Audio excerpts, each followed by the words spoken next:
It was late afternoon, and I was probably around 10 years of age at the time. I was on my way home from my school football when I realized an odd man was walking along my street. At first, I stopped walking and examined the man for a moment. There was something about him that just did not sit right with me, the way he moved, the way he looked, the way he was looking at things in such definitive detail. I could not really put my finger on it. All I knew was that his presence made me feel extremely uncomfortable. I went and sat behind a car so he could not see me, and I waited for a few moments as he walked into somebody's driveway out of view. I ran back to my house, which was only a few doors down. It did not take me too long to reach my driveway. However, when I stepped onto my driveway, I felt like I was being watched. I did not look back. I rushed into my house to tell my mom and grandparents what I had just seen. Of course, they just brushed it off and made an excuse for it to not be some kind of alien man. I could not be bothered to stand around and try to convince them, so I went up to my room and stared. I stared out the window for a while, and then there they were. My window looks out into the driveway, so I could see him clearly. He was tall, maybe 6'5" or so, and extremely skinny. His neck was abnormally long, and his shoulders were narrow. He wore a white sports jersey and a pair of baggy jeans. The top of his head was large and veiny. Overall, he was a weird-looking person. I bolted downstairs with the most intense adrenaline rush I had ever had to tell my family. Out of breath, I stuttered out my words, and they walked out into the living room to take a look for themselves. My mom's face turned pale as she stared into the eyes of the person who was now stood up right against the living room window, so close, in fact, that you could see the condensation from his breath on the glass. He gently pulled up a notebook from his pocket and started writing. As this happened, everything was quiet, and everybody was frozen in place. It was the eeriest atmosphere I have ever experienced. A few seconds passed, and he finished taking his notes. He strolled back to the driveway. Still pale, my mom turned to me with an expression of terror and complexion. The only thing we knew to do from here was to contact the police, which we did. However, they looked for this man all over the neighborhood and could not find him anywhere. Overall, this experience has probably been one of the most bizarre and terrifying I have ever had. I am hoping someone can help me figure out what happened here. I'm hoping somebody can tell me who or what this thing was. I've read a lot of things online, and this sounds a lot like abductions I've heard in the past. Luckily, I didn't get abducted, but what do you guys think?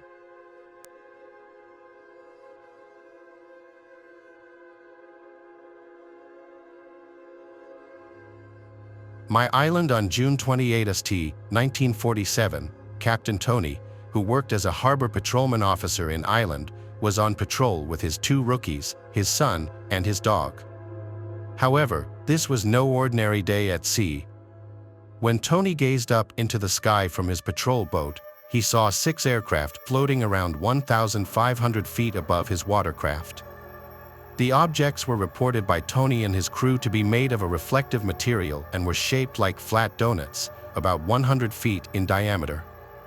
The center holes located on each craft were noted to be about 25 feet in diameter, and more circular objects were located along the sides of the aircraft, which Tony and his crew determined to be observation windows.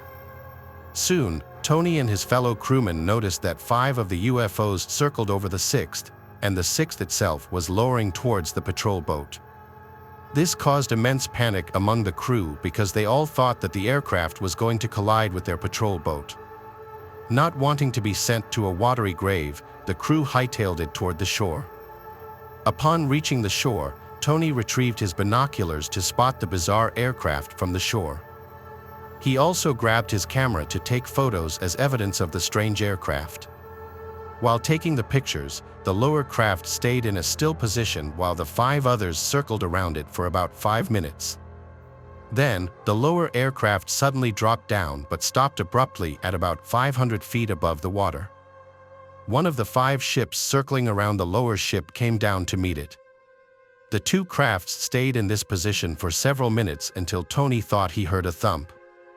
Instantaneously, more thumps followed, and Tony, using his binoculars, saw that the middle aircraft was dropping what Tony suspected to be newspapers from the inside of its center hole as it swiftly approached his watercraft. When the aircraft got close enough, it was discovered that the objects weren't newspapers but instead white, lightweight metals and black, lava-like rocks. Tony even stated that when the lava-like rocks landed in the sea, it caused the water to steam. With these dangerous pieces of debris falling ever closer to their boat, the crew sought cover below deck. However, not before one of the materials struck Tony's dog, killing it in the process, and another one wounded his son in the arm. Tony even tried to radio for assistance, but the transmitter wasn't functioning. Even though his radio was out of action and no help was on the way, most of the debris splashed into the water. Soon after the raining of metals and rocks, the airships rose up high into the sky and zoomed westward together. The crew then exited the lower deck and examined the boat for any damage. Luckily for the crew, the boat was hardly damaged, and they set sail back to their dock, lowering the dog over the side and into the water in the form of a burial at sea. Upon docking, Tony took his son to the hospital so that his wounds could be treated and afterwards explained the incident to his boss, Mark, who didn't believe Tony. When the photos Tony took of his patrol were printed and examined, the strange airships Tony had informed him of and showed him in the now-developed photos were compared and believed to be film noise and damage caused by radiation. Not wanting to shy away from proving the incident's authenticity, Tony returned to island to collect rock samples in hopes of finding the ones dropped from the middle aircraft that he had encountered during the incident. Tony reported that while he did this, he spotted one of the aircraft hovering above him as if it were spying on him. He eventually gathered the rocks and was preparing to show them to his boss the next day.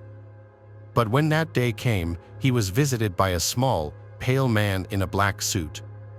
The man suggested that the pair of them should get breakfast together, to which Tony agreed. So, he followed the stranger to a restaurant. While they ate breakfast together, the strange man asked no questions but instead gave a descriptive account about what Tony had witnessed the previous day and eventually warned Tony that bad things would happen not only to him but to his entire family. Men then acknowledged that Tony had been telling the truth. So, the pair of them sent a package to publisher Ray Palmer in Chicago, who later founded Fate magazine. The contents inside the package were the metal fragments and statements about the strange incidents and findings on the 21st and 22nd of June, a noteworthy incident that we continue to discuss and debate amongst ourselves to this day. Yet not even a month later would another incident occur that is possibly the most well-known and talked about alien encounter in history, Roswell.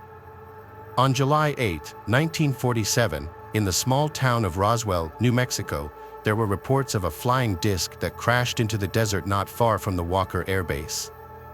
This made front headlines around the world. The reports noted that bodies of aliens had been retrieved from the crash site and were hauled to the infamous Area 51 Air Base in the Nevada desert, where autopsies were performed and carried out. Shortly afterwards, a press release by high military authorities stated that rumors of a flying saucer had become something of a reality and that an intelligence officer at the Roswell Army Airfield was fortunate enough to gain and hold possession of one of the saucers. This statement sent newspaper reports of the incident around the world insane, and news headlines of this Roswell flying saucer were everywhere. However, just 24 hours later, that high military authority changed their story, stating that they had made a mistake and that the flying saucer was actually, in fact, a weather balloon. Unbelievably, the public appeared to have accepted this explanation, and very little was said about the Roswell incident for many years afterwards. It wasn't until the late 1970s when some military personnel involved began to speak out about what happened all those years ago, and ufologists, as well as conspiracy theorists, went into overdrive, thus developing the Roswell case into the incident as we know it today. One of the first military personnel to speak out about the Roswell UFO incident was Major Jesse Marcel. He was one of the 2 military personnel sent to investigate the crash site. The other one who was with Major Jesse Marcel was Sheridan Cavett, who had always claimed that he wasn't even there. Major Jesse Marcel described how large amounts of metallic debris were scattered all over the area, so the craft had obviously hit the ground at a high speed. He stated that it was clearly not a weather balloon, aircraft, or missile because he recovered fragments from the crash and described seeing hieroglyphic types of writing painted on it. The metal was also reported by him to be light, thin as paper, but incredibly strong and hard, which was unlike anything he had ever seen in his career and life before. He also helped answer the question as to where the fragments were taken by simply saying not only did they have the one he analyzed but others as well, which are being kept well preserved in a military installation somewhere. Marcel's story doesn't end there, however, because later in life he told his expanding family about his investigation at Roswell. According to his grandson, my grandfather Marcel would privately share details of his experiences with the entire family. And when I was a kid, basically around the dinner table, he told us how he was the head of intelligence and lead investigator of the 509 bombing group. He would talk about it with people, continuously asking a multitude of questions about the Roswell UFO incident. The National Security Agency published a report in 1994, a staggering 47 years after the initial incident, which stated that the alien bodies supposedly recovered from the crash site were, in fact, just life-size test dummies. Many saw this as the government just trying to dig itself out and cover up the situation, which only continued to fuel conspiracy theories. Lots more witnesses came forward and spoke out about the Roswell UFO incident, including a photographer who claims that he was asked if he could photograph the crash site. He explained how he was asked to take photos inside a dark-tinted area where he observed 4 identical bodies with humongous heads and shadowy skin. After taking the pictures, he was debriefed and ordered to forget everything he noticed at the crash site. But then a witness more credible than everybody else combined spoke out just before he passed away in 2005. His name was Lieutenant Walter Haut, the man who published and released the original weather balloon report back in 1947. Before his passing, he wrote and left a sworn affidavit in which he claimed that the weather balloon story was a cover-up for the UFO that had been successfully recovered from the crash site. He also confirmed that he had seen dead alien bodies in this still widely debated Roswell UFO incident. With these 2 incidents raising so much speculations and questions, one might ask if we will ever know what went on. However, as the years fly by and as the people who were involved or witnessed these incidents pass away, we are really only drifting further away from the inevitable answer. So until the government sheds light on this mystery or the next incident does that for us, we can only continuously marvel at the fact that these 2 instances combined have been not only the gateway to extraterrestrial debates as we know them today, but also might just be the biggest government cover-ups in history regarding human contact with alien and otherworldly beings. Though these 2 events are the most widely renowned encounters with extraterrestrials, thousands of encounters have been reported throughout the world to the present day. I never told anyone this story because I never thought they would believe me. I was home alone one evening and had gone to sleep for the night. I lived with my significant other and 2 indoor cats, but she was out of state traveling for business.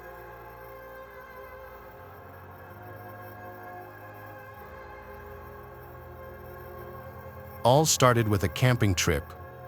Me and my girlfriend, let's just call her Lee, were young and dumb, blissfully unaware of the cosmic curveball life was about to throw our way. Picture this: crisp mountain air, crackling campfire, the Milky Way sprawled across the velvet darkness. Textbook postcard perfect. Except the postcard ripped in half when we woke up the next morning, disoriented, clothes rumpled, and with a gaping hole in our memories where the previous day should have been. We brushed it off as a weird shared dream, a glitch in the matrix, but a niggling unease settled in our gut, a premonition of things to come. Back in the familiar chaos of college life, things got weirder. Lee, normally the picture of health, started experiencing these unexplainable physical oddities, dizzy spells, nausea, heightened sensitivity to light. Then came the bombshell: pregnant. Impossible. She was on the pill religiously. The doctors were as confused as us, their tests revealing nothing out of the ordinary. Yet, as the weeks ticked by, the strangeness intensified. Lee's body became a battleground, her health fluctuating like a runaway roller coaster. One week she'd be glowing, energetic, the next, pale and listless. The baby inside her, meanwhile, seemed to be defying the laws of biology, growing at an alarming rate. The ultrasound session was disturbing. Before Lee and I knew what we were looking at, the technician ended the session. She seemed disturbed, leaving with no explanations given. Both Lee and I were beyond bewildered, bordering on desperation. My countless calls to the specialist's office only yielded the frustrating response, "The doctor is busy. He will call you back." But that call never came. Determined to uncover the truth hidden in those ultrasound images, I took matters into my own hands, parking myself near his car after his workday. The specialist was visibly shocked to find me there. There was no subtlety in my approach. I practically tried to force an answer from him. His bewildered expression shifted as he hesitated before urging, "Tell your wife to get an abortion." That's all I got from him, nothing more. His profound fear caught my attention. I couldn't fathom why he seemed so terrified about our baby's unusual condition. Then, the arrival of a black van nearby intensified his distress. His eyes fixated on it, and the fear seemed to double.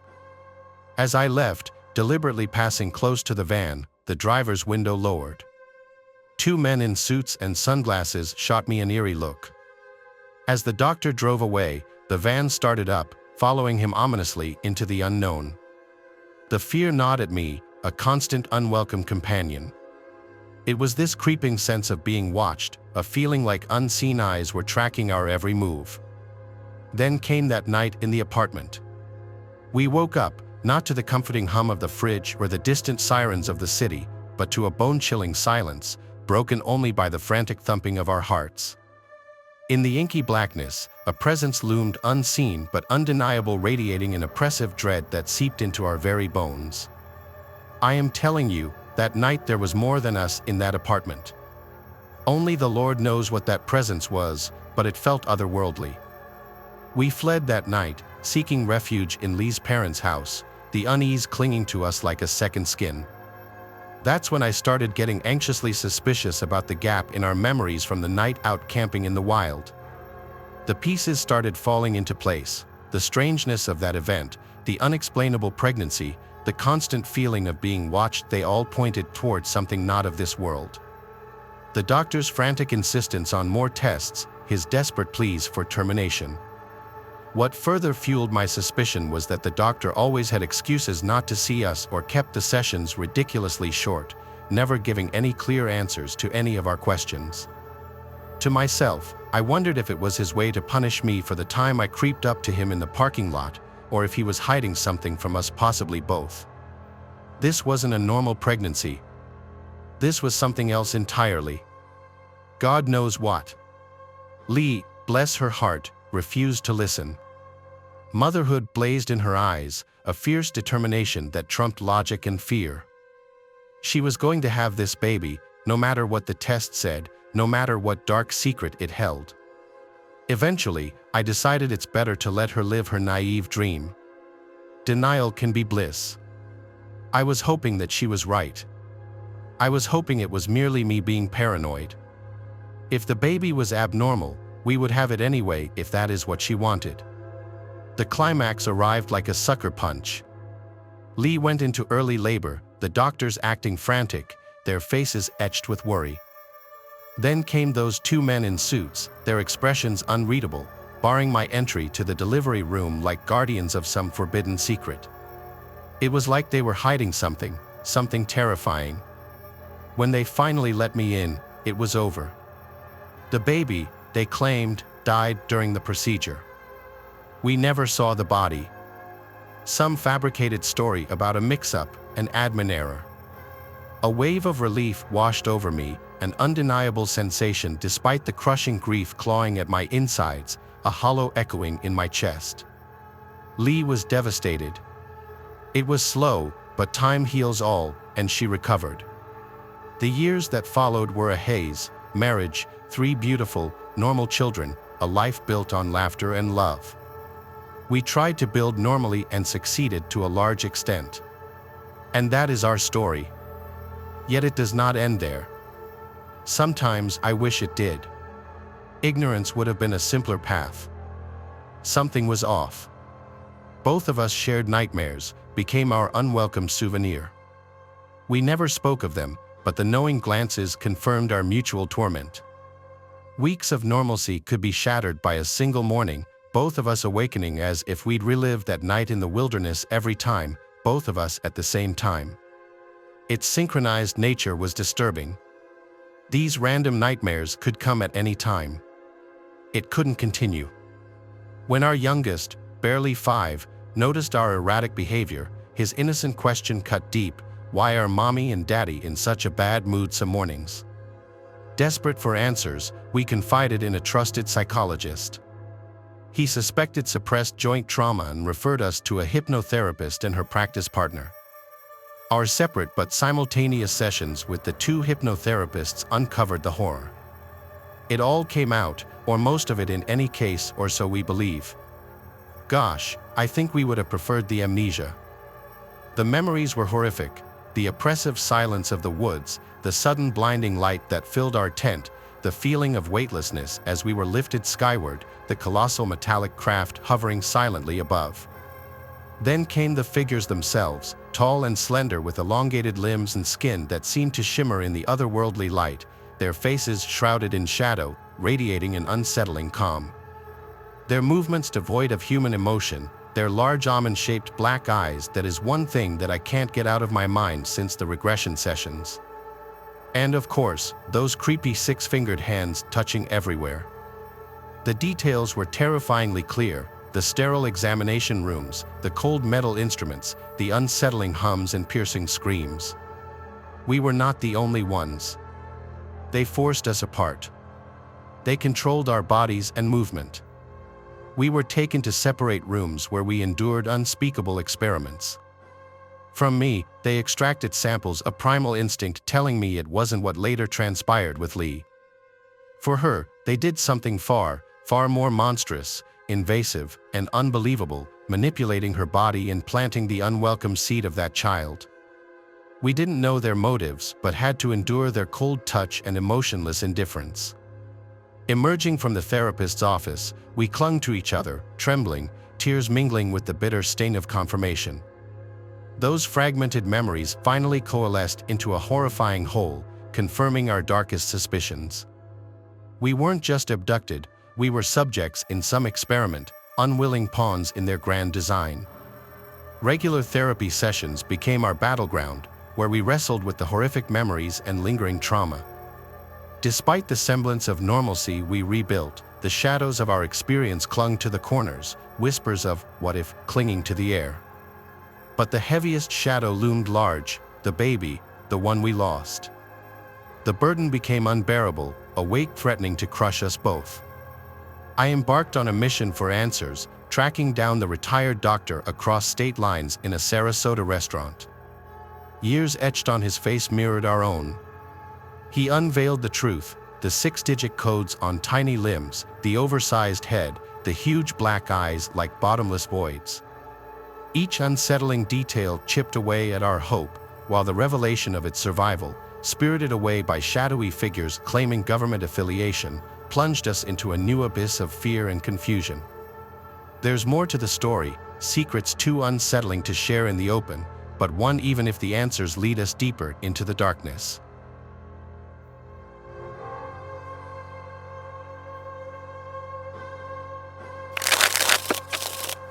Thanks for watching the video.